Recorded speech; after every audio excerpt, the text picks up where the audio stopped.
I've got one that can see. Logic before authority.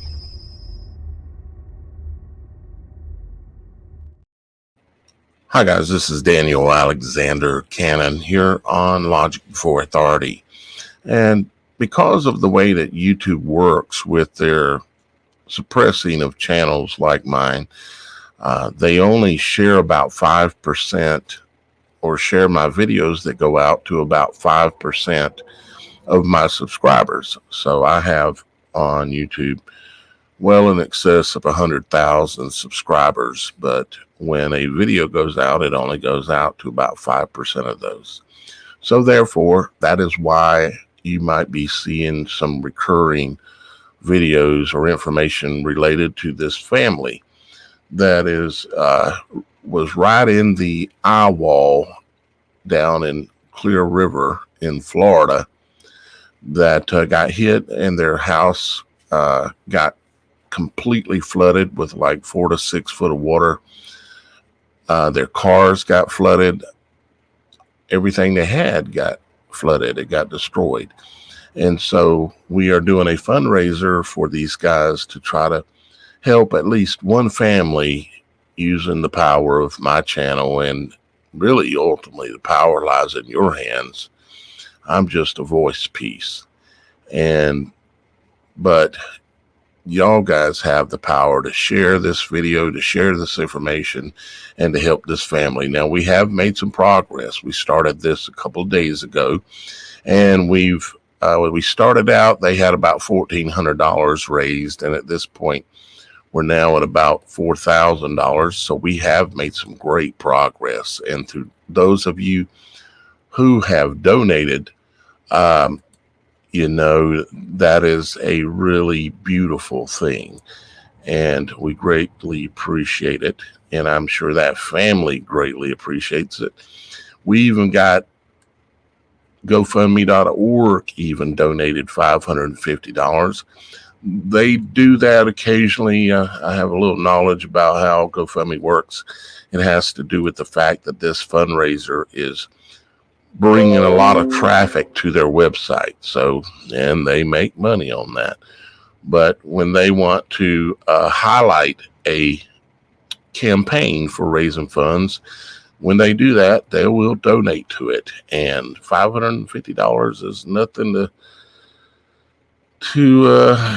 think is little, because it ain't. So we greatly appreciate GoFundMe for donating that and hopefully highlighting these people, this family, so that they can have an opportunity to not be in such a bad place because they just lost everything they own. And yes, of course, there are many of these families out there like this, especially up in the mountains, up in North Carolina, some parts of Virginia, Kentucky, and Tennessee. They're in really bad shape. But I wanted to share this with you if you haven't seen it, again, because of the 5% thing. I wanted you guys to take a look. And if you have not seen this, please take a listen to their story. And that's going to play here literally in just a moment as I continue to scan down through a few of the donations that have come in, which, again, thank y'all guys for participating. Thank y'all guys for helping. And Father in heaven appreciates it. So with that being said, here's their story in case you have not heard it yet. Now this fundraiser, Dan, it is who's in control of the fundraiser, Dan? Actually, it's the mother's mother who is in charge of it, Deanna's now. So the lady in this picture, her mother is in charge of the fundraiser. Yes, sir. Right. Yes, sir. Okay. And Dan, can you give us a little background on what because you've been talking to them directly or getting it from Deanna directly. Can you let us kind of know what happened? Basically, they were told to be out by noon on the day that this event took place. And so, because they were having a few difficulties, they decided they'd leave early the next morning. Well, the dad got up early to go get everybody gathered up to go. And when he stepped out of bed, he stepped into 2.5, 3 feet of water had already come into the home. By the time he was able to get family gathered up and get them out, the water had risen to 4 feet. They could not get the doors open. So they had to go out a window in rushing water in the middle of the wind and rain. They found a little John boat to get into with 4 of them, which is the mother, Rebecca or Yulie, the husband, and they have 2 children, 7-year-old and 5 years old. And to get them all safely into the boat. But with that kind of weight and the rain and wind that was blowing at the time, the boat started taking on water. Now, it's my belief the Lord sent it, but for a man who is out in an airboat going out that early to rescue people, spotted them in this boat. And virtually they got out with nothing but what they had, the clothes on their very back. You can imagine you don't have a whole lot of time to be grabbing things. It's to get the children safe. And so they were able to get out, get into that John boat. And then a man one of the people with airboats, came by and spotted them and was able to take them to safety. But at that point, they thought it was just them in the John boat. It's the middle of the night. It's dark. It's raining. The wind's blowing, and your house is flooding. And they virtually lost everything that was in there. They were able to be taken to safety. Then Uber made transport. They had rented a motel for 2 days and were able to get Uber to take them. It was about an hour drive from there.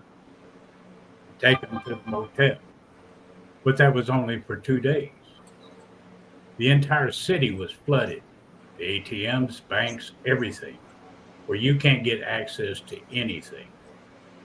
And so here they were destitute. Yes, they had a room that they'd paid for, but that's it. How do you feed your family? How do you get out of wet clothes and get dry and warm? And this water just kept in. In fact, it took the stove. And just real quick, these are photos from Crystal River, which is where these guys were at down there. I'm sorry, go ahead. As you can tell, this whole place is flooded. And they finally made it to a place of safety, but then having to deal with the fact that it's all gone. It's all gone. When the water receded a couple of days later, it still had a foot or 2 of water in the house. They went back and they found that the water had crested in certain areas within the home at 6 feet, a little over 6 feet. So this would have been a lethal situation for this poor family. But now everything that it worked for, you can tell that they're a family full of hopes, dreams, and aspirations, and all of it got wiped out in a matter of hours. Even the stove they had got washed away. They still haven't found that stove, but it got washed plumb out of the house. The refrigerator turned over. In fact, that's where the stove was. And they come back in and the stove is gone and they haven't found it yet. The refrigerator turned over, all the food in the pantry, everything is spoiled. The clothes are starting to have black mold on them. And there are things that can be done, but all of it requires a certain amount of finances. And so instead of waiting for them to reach out to us, we reached out to them, knowing the devastation that they had. That's their stuff, I believe, in this photo, right? Right. Some of the things out of their home. The cars that you see across the street were completely submerged. They had 3 vehicles. All 3 of those were totally submerged. The devastation of the people that you see there that in the house across the street had not returned yet, so they don't know how much devastation is within that home yet. But that's the stuff they drug out to try and find something that they could hold on to. This whole area was completely, totally devastated by the waters and the winds that hit that area. And he's just trying to survive with his wife and 2 children. And again, all these photos we're showing you guys are right from the area. And it's not necessarily to try to pull on your heartstrings, but you just have to understand this place got destroyed. And everybody there lost, but some people lost all. And in this case with this family, they did lose all. And can you imagine yourself being in that situation?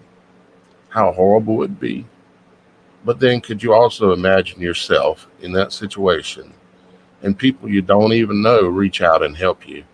Maybe it's just $1 or $5, but when you don't have nothing and you're going through all your money because you're in a hotel or you're wherever you're at, I don't know their current situation, but you're going through everything. You can't, it's like you're drowning. And I've been there myself in a different situation, but I've been there and you feel like you're drowning. And when people come through for you, like my supporters have on this channel, it's just like it's like all of a sudden the guy on the boat pulls up and gets you out the water. It's an amazing feeling to know that you're not as alone as you thought you were. Then I've got a video here. Right as they were getting pulled off the airboat down there, they were caught by the local news channel down there, and they did a real quick interview with them.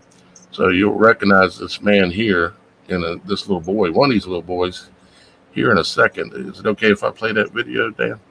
Please. All right. So here we go.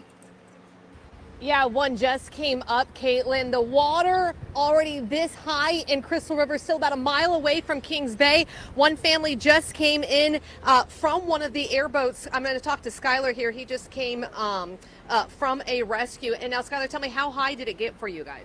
5 to 6 feet. And were you guys just watching the water? I mean, how scary when you're just seeing this water come up? We hopped on our boat, and yeah, we sat there until they came with theirs. So. And how long did it how long did it take for that water to come up? Mere 30 minutes, if that. You know, in the middle of the night, you don't see it coming up either. So. And were you guys here for Adalia? Yes. And how high did it get for Adalia? 2 feet, 3 feet, nothing like this. No. When did you finally think to yourself, we got to get out of here? When it got to my knees, yeah, it was time to roll. Yeah. And I guess now, just like thinking about it, it's what do you think's your house look like now? How high do you think it's in your house? I don't want to think about that. So, yeah, it was over the stop signs when we were leaving. So, yeah. Well, we are thinking about you guys. Everybody is thinking about you guys. You're safe. That's all that matters. And you guys will go somewhere hopefully, and then wait till the sun comes up. And yeah, they said it would recede by 9 o'clock in the morning. So we got a few hours to go. Are you a native? Yes. So have you ever seen anything like this before? Close, but not to us. Not happening here. No. Well, thankfully, you guys are safe. Thank you, Skylar. Thank you guys so much.